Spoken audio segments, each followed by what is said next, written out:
Salut Max, ça va bien toi?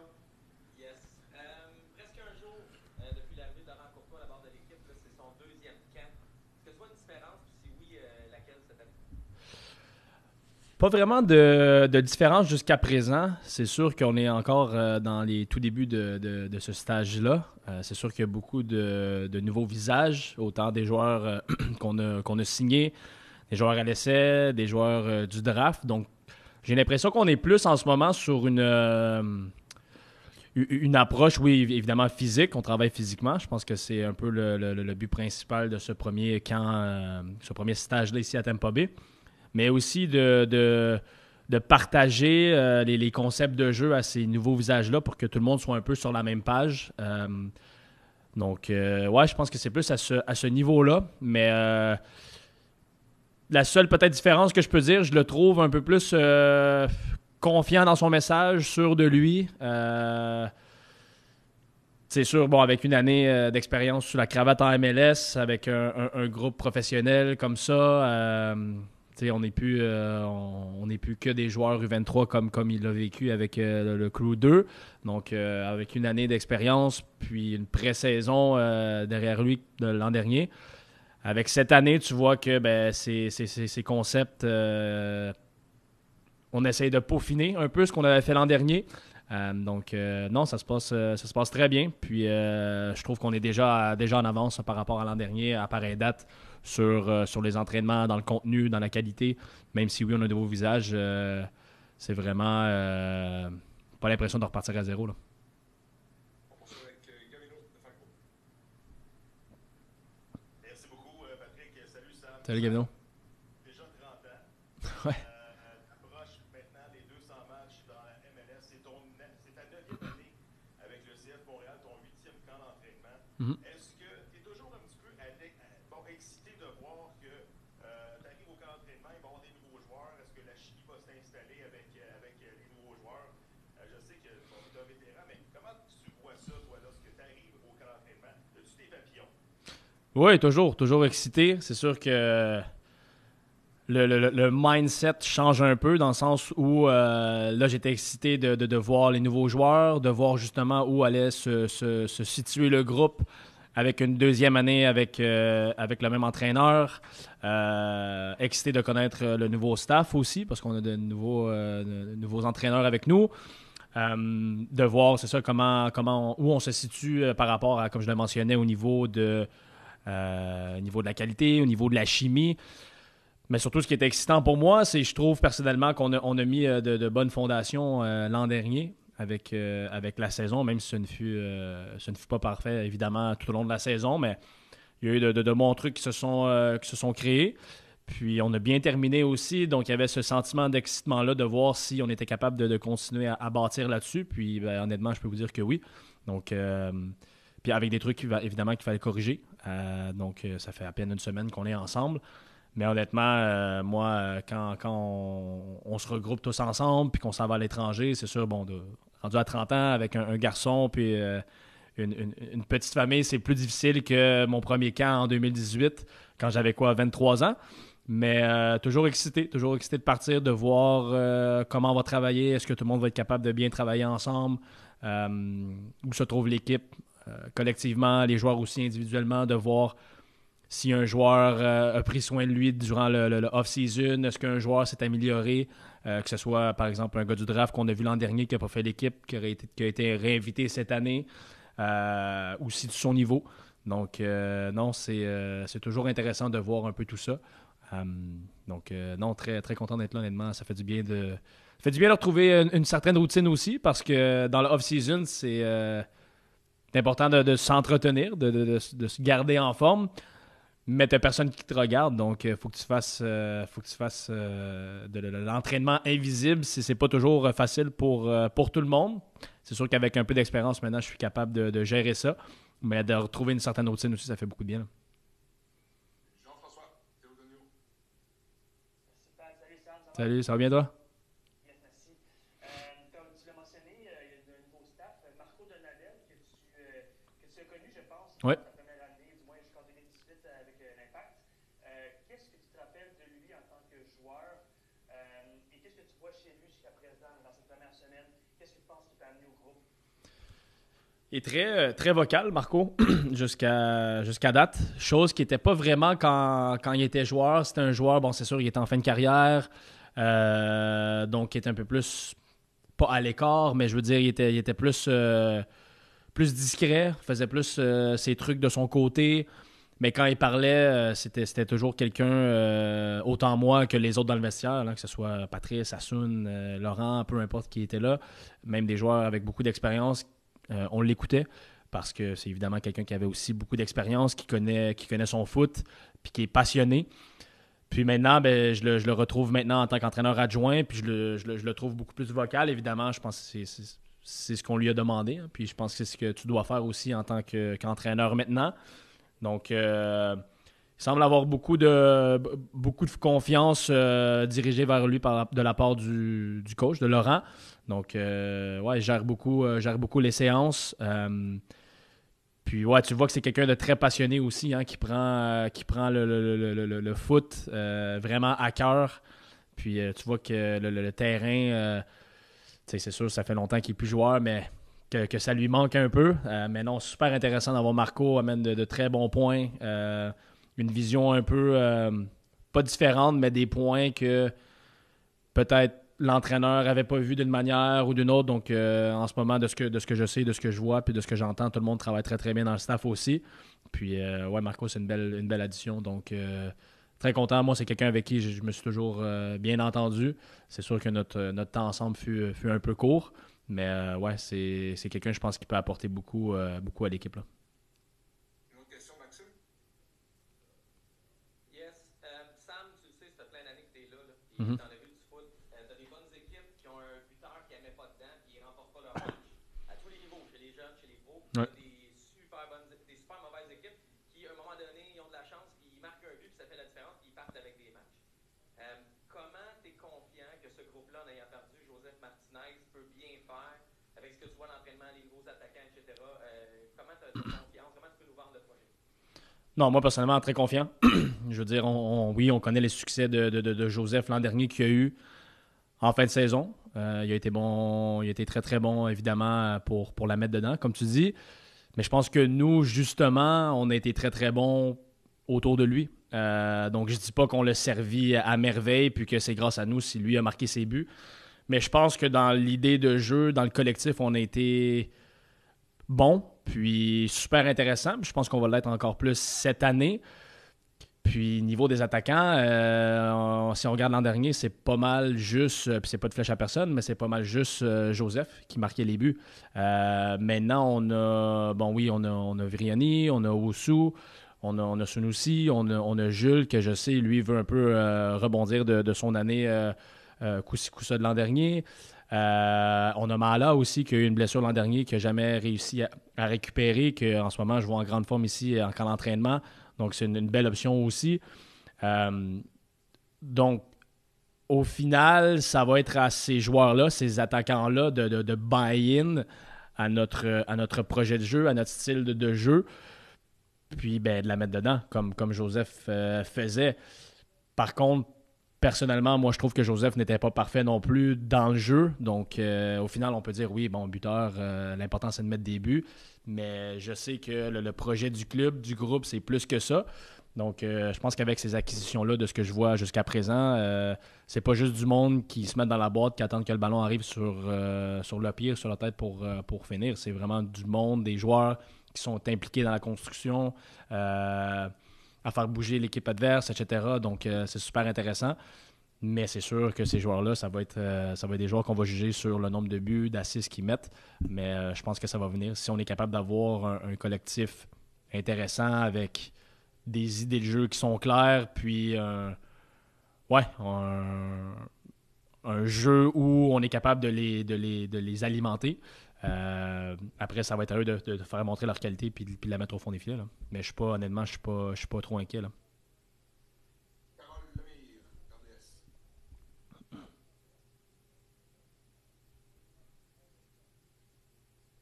Carole? Oui, excusez-moi, merci pour ta patience, Samuel. Merci Pas de problème. pour ton temps avec nous aujourd'hui. Je m'en allais dans cette direction-là avec l'arrivée de Briani puis Owusu.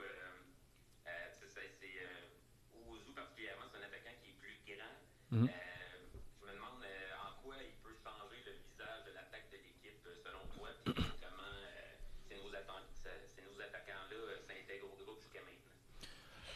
Ben, moi, personnellement, comment je le vois, c'est sûr qu'un attaquant grand, physique comme ça, puis en passant, c'est quelqu'un qui a de très bons pieds. Là. Je veux dire, on peut souvent penser à un attaquant qui est grand, peut-être un peu plus de la misère balle au pied. C'est vraiment pas le cas pour lui. Il est très, très, très à l'aise. Donc, c'est sûr qu'un attaquant avec un gros physique comme ça va peser lourd sur la défense, la ligne adverse. Puis avec notre style de jeu où on joue un peu avec une genre de boîte au milieu de terrain avec deux milieux défensifs puis deux milieux offensifs. Si on prend l'an dernier, c'était avec Bryce et Kaden Clark. Avoir un attaquant comme ça qui occupe un peu la défense, ça fait en sorte que ça peut laisser beaucoup plus d'espace peut-être à des joueurs comme Duke, comme Clark, de venir dans l'entre-ligne puis d'avoir un peu plus d'espace pour manœuvrer, de recevoir la balle, tourner, puis après ça d'alimenter, que ce soit l'attaquant, les ailiers, peu importe. Euh, Tandis que, par exemple, si c'est un attaquant de plus petite taille, comme Joseph l'an dernier, Joseph, c'était quelqu'un, oui, qui aimait aller en profondeur, mais qui aimait aussi recevoir le ballon à ses pieds. Donc, au final, si tout le monde vient court, puis tu n'as pas d'option dans le dos ou tout simplement pour occuper la ligne, ben, t'es pas non plus avantagé. Donc, moi, je le vois comme ça. Après, c'est sûr qu'on regarde à gauche en ce moment, on a Tom Pierce, qui a une qualité de centre exceptionnelle, d'avoir des grands gars dans la surface de réparation. Euh, c'est sûr que c'est un plus. C'est un plus aussi au niveau sur les coups de pied arrêtés, offensifs évidemment, mais défensifs aussi, où on a de la misère l'an dernier. Donc, ouais, moi, je le vois comme ça. Donc, le physique, c'est une chose, c'est important, mais c'est après comment tu l'utilises pour donner avantage aux coéquipiers, à tes coéquipiers qui sont autour de toi. Là, c'est sur ça qu'il faut, je pense, mettre l'emphase et pas juste, bon, c'est un grand bonhomme, on va l'envoyer en avant puis on va le laisser se battre. Là. Parce que aussi, un gars comme ça, avec un physique comme ça, qui est capable de garder des ballons, ben oui, on veut jouer de derrière, on essaie d'être propre puis de sortir, pas au sol évidemment, mais on essaie de sortir proprement de derrière, mais il va y avoir des situations où, ben, à un moment donné, ça ne sera pas possible parce que l'adversaire défend bien. Il faut tout simplement balancer. Mais avec un gars qui est capable de garder beaucoup de ballons, de un, qui veut se présenter au duel, puis deux, qui a le physique pour remporter ces duels-là, ça vaut pour beaucoup parce que ça peut faire respirer un peu tout le monde en gardant ces ballons-là. Là. Jérémy Turbide. Oui, bonjour Samuel. Salut. Je me demandais, en fait, Gabriel Gervais l'a mentionné que l'objectif cette année, s'en cache pas, c'est un trophée dans une compétition ou une autre. Est-ce que ça vous met une certaine pression en vous de cette Pas vraiment, parce qu'au final, on a un peu les mêmes objectifs. C'est sûr que on aimerait tous gagner la MLS Cup de cette année, championnat canadien, tout ça. Après, je pense que nous, à l'interne, il faut qu'on se trouve des objectifs peut-être à plus petit et moyen terme pour justement atteindre ces gros objectifs-là. Que ce soit combien de victoires on a besoin pour, d'un, se qualifier en série. Est-ce qu'on veut se qualifier en série tout simplement par la porte d'en arrière, terminer 8e ou le play-in, je pense que c'est quoi, c'est 8-9, comme on a joué l'an dernier, ou est-ce qu'on veut finir top 6, top 5? Est-ce qu'il y a un certain nombre de buts qu'on veut pas concéder, qu'on veut marquer? Est-ce qu'il y a des métriques auxquelles on veut être très très bon, puis on sait qu'il va nous aider à avoir du succès? Donc, nous, on le voit un peu plus on essaie de diviser un peu plus à l'interne au lieu de dire tout simplement, ben, les gars, cette année, on ramène un trophée. Euh, mais ouais, c'est l'objectif de tout le monde, que ce soit la MLS Cup, l'X Cup, championnat canadien aussi. On sait que l'an dernier, ça s'est pas bien passé, puis ça nous a fait mal. Donc cette année, on aimerait ça faire différent, puis d'aller chercher ce championnat canadien-là. Donc, à voir. Mais moi, je suis très de l'école d'y aller un jour à la fois, un match à la fois, de se créer, ouais, de se créer des petits objectifs, puis de les atteindre tranquillement, pas vite, pour se rendre final aux gros objectifs qu'on lui donne. Là. Une autre question de Gavino. Merci, Pat. Sam, c'est ta dernière année de contrat avec le CF Montréal. Est-ce qu'il y a des discussions en cours pour une future prolongation? Est-ce que tu aimerais rester à Montréal? J'imagine que oui. Mhm. Mais est-ce que c'est quelque chose que tu penses en sachant que bon, c'est ta dernière année avec le CF Montréal sous contrat? Ben, il me reste cette année garantie, une option l'an prochain. Donc, 2 années. Mais en fait, c'est sûr, l'option est sur le côté du club. Donc, c'est pas sur moi. Mais moi, je ne l'ai jamais caché. C'est sûr que je veux rester ici à Montréal. Je viens d'avoir 30 ans. Donc, moi, c'est sûr, si demain matin, le club se présente à moi et dit on aimerait ça te signer un 3, 4, 5 ans, c'est sûr que ça m'intéresserait. Donc, ça reste à voir. Là, on vient tout juste de se remettre ensemble. Il n'y a pas eu de discussion encore par rapport à ça. Ça devrait arriver normalement soit à la mi-saison, fin de saison, ou tout simplement vont lever mon option. Mais moi, j'ai toujours manifesté, autant à l'interne que publiquement, mon but, c'est de rester ici à Montréal le plus longtemps possible. Puis je pense qu'il me reste encore plusieurs bonnes années de foot devant moi. Puis je pense que le club aussi le sait. Donc, on va voir comment tout ça se développe. Mais pour l'instant, non, il n'y a rien de concret. Là. Il n'y a pas eu de discussion par rapport à ça. On en a 2 autres pour toi cet après-midi. Pas de problème. Si Sam, Prince, on va lui parler dans quelques instants. Owusu, vous l'avez affronté l'an dernier avec le TFC. Il a marqué contre vous avec le TFC. Ça fait quoi de savoir qu'un ancien rival est avec vous maintenant? Est-ce qu'il y a une petite discussion qui a eu lieu quand il est arrivé? Ou un peu comme Jackie Marshall l'a dit l'année dernière? Est-ce qu'il y a une petite discussion qui a eu lieu avec Prince au sein du groupe? C'est sûr que Prince est un différent parce qu'il a été là une année, je crois. Tandis que Jackie, lui, a grandi là, dans les rangs de TFC, puis l'académie, puis tout ça. Donc, Prince n'a pas nécessairement d'attachement à Toronto.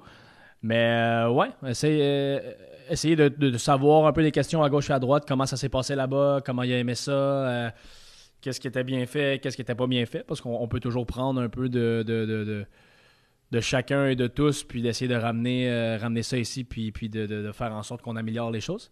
Mais non, il n'y a pas eu trop de banter là, jusqu'à présent par rapport à ça. Je pense que lui est content d'être ici. Je pense qu'il aime la manière dont on joue. Évidemment, il a connu quand même une saison difficile, pas lui personnellement, mais le club collectivement l'an dernier. Donc, d'avoir un genre de fresh start collectivement, je pense que c'est un peu ce qui vient chercher ici à Montréal. In English now, Elias. Hi, Sam. Hi, how are you? You again. Likewise. Sorry if you were asked this before I got here, but I wanted to ask you specifically about Javan and Biello. Yeah. Who are maybe trying to look to insert themselves in the squad a bit more. During the season, Laurent often preferred to actually revert Raheem when he was subbing out a midfielder than put on another midfielder sometimes. Mm-hmm. For those two players specifically who are getting 8 minutes, what do you think their progression has been like, and what do you want to see from them specifically in order to kind of maybe earn those minutes in the middle? I think these two improved a lot. Obviously, I was every day with Ale Biello last year, so I saw his improvement, and I think he's a really good player, but also still very young, so he's got a lot of learning to do in terms of how using his body in the middle. Technically, he's very sound and he's really good, but it's just those game moments that I think he needs to have to get better, and you only get those by playing. So I can see him obviously getting more minutes this year. I think he deserves it. It's a kid who really has a good attitude. To be honest, probably the hardest working guy on the team. Knows his place, knows his quality. Very humble. Just like his father. I mean, obviously you guys probably know Mauro more than Ale. But you could see he's Moro's son and massive competitor. So I'm not too worried about him, whether it's for this year or the years to come. He's got a great future in front of him, and but I think it's time to put him in the mix and getting him some playing time, because I think just with his attitude and his work rate, he deserves it. And for Oos, really interesting too. I think he got a lot better. Obviously not seeing him last year or saw him in the preseason camp, and then coming back this year, played a lot last year, had a really good year with Las Vegas. I know he played a lot of minutes as a midfielder, but also sometimes as a defender. I knew him personally, as a defender, I didn't even know he was a midfielder, so it was a surprise to me. But the fact, I think, that he played a lot as a midfielder, you can see he's a lot, not better, because I always thought he was good on the ball, but he's a lot more confident on the ball. And on the physical attribute, on the physical side, he's always a beast. You know, he's someone who's not scared to get stuck in, put a tackle in. He's aggressive. So I think his year in Las Vegas really helped him to gain confidence on the ball. Those game moments that I was talking about for Ale, he's got that now, and you can see, you know, he reached another gear, another step. So really, really happy for him. I think he's going to be an important player for us. You know, we need depth, but also I can see him starting a couple games, and it's going to be a really good competition on the back line. And because he's playing, he's training, as a defender right now, but it's a good option as well for us as a team to have him, you know, able to perform as a midfielder. The coach told us, I want guys that are able to play 1, 2, 3 position. And Ousmane can do that. So we saw that last year. It was really helpful when Joel came in and to play in the middle with me, or Raheem was able to do the job for a couple of minutes in the game. I think those two, you know, can really help in the middle, and they're definitely a lot more confident, and they still have a lot to learn. But once again, I think what they need to learn is by playing games. And I think they should have that this year. I think we need this year to really involve everybody. It's going to be a long year. You know, we have sometimes injuries, stuff like this, and the staff is aware of that as well. So it's going to be an interesting year, because we have guys like this. This is what you need in the locker room, and this is what we have now. So it's really good. Voilà, Sam. Merci beaucoup. Merci beaucoup. Thank you.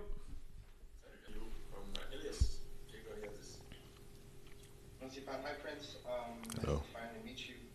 I just wanted to maybe get your first impressions from week 1 of training camp, and maybe talk to us a bit about the process. Was it Montreal who reached out to you? Did you reach out to Montreal, and how those discussions kind of went down? So I start with the first days with the guys, with the coaching staff, everyone. They really made it easy to adjust, to feel myself welcome. And of course, I learned all the names now. I learned the philosophy. I learned the movements of the players, you know. So we're all learning from each other. And of course, we have fun. We laugh a lot.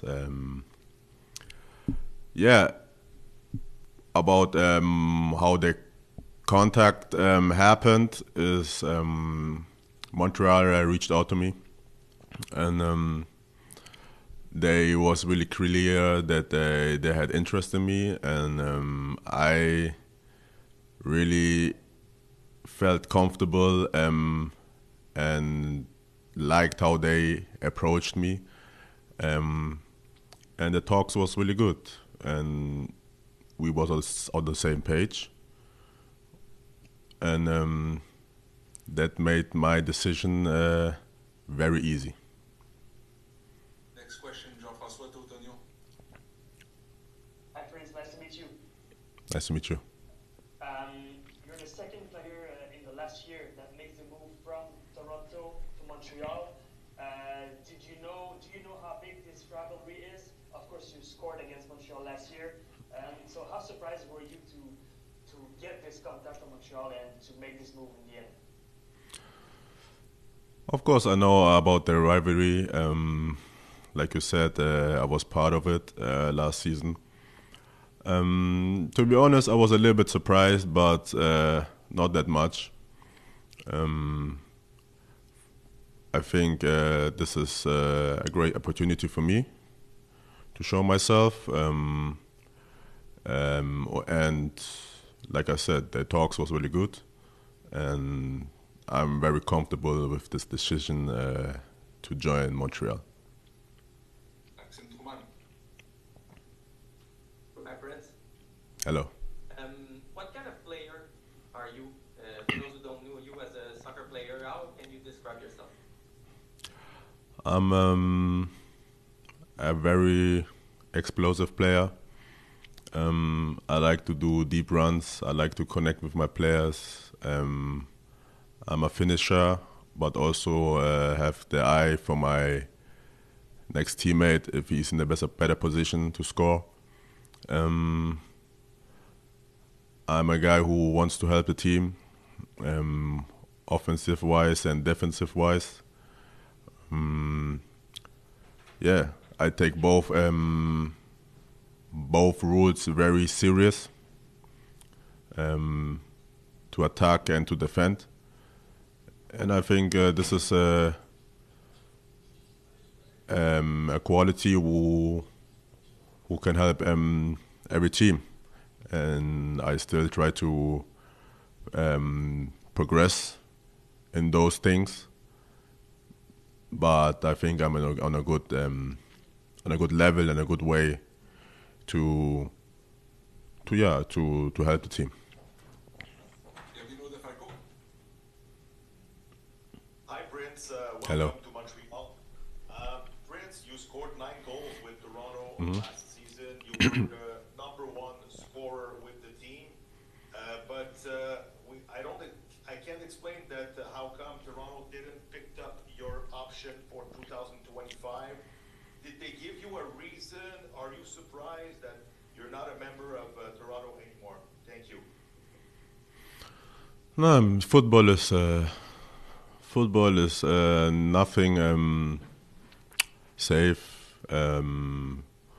Like I said, it was a personal decision. I'm thankful for the time. Of course, I was I think leading goal scorer in all competitions last season. For me, it wasn't that easy because I had to adjust to all the travelings and stuff like that. But I think, to get used to it. But I think I did well, and this is my past now. I'm glad to have the chance in Toronto, but I'm looking for the future now in Montreal, and we will work hard, or I will work hard to even get a more successful time in Montreal. Yeah, this is all what I focus on now. Hi, Prince. Can you Hello. maybe give us an idea of any contact you've had with Laurent Courtois and maybe if he's given you maybe an idea of what he's looking for a player like you on the pitch? And a second question, if you don't mind, even though it's only been a week, is there any player in camp that you're playing with? You're like, I can't wait to play with this player, during the season. Is there anyone that really sticks out to you? To the first question, of course, me and the coach were in contact. We are talking about things, how he sees me in the game, how he expects from me, how he wants to put my qualities in the tactics, and of course we are in the progress, still, and I'm just excited to learn the philosophy and put my impact with my quality in it. To the second question, to be honest, I'm just happy to be here, and all of them, you guys, are very, very, very good people, and very respectful people, and I'm just hoping that everybody stays healthy, and then we can all together enjoy the time on the pitch. But of course, it was nice to see Jahkeele back after a few months, to be honest. Questions for you, François. Yeah, you spoke about Jekyll. I was curious. Of course, it's a new team, it's a new city for you, but there's another German in the team now, Fabian Herdes. Did you have a chance to chat with him and maybe you can bond because you speak the same language? Yeah, of course. Me and Fabi, we are in contacts. We eat together. We spend time together. Of course, the language made it a little bit easier, but he's a really, really, really cool guy, really experienced, and like myself. So we know what is facing us, and of course, it's always nice to have a player who speaks your own language or know how it is in our own country. Yeah. And last question, Maxime. Yes, a quick one, Prince. You have any a little bit of PFC blood in you again, or it's over for that? It's done.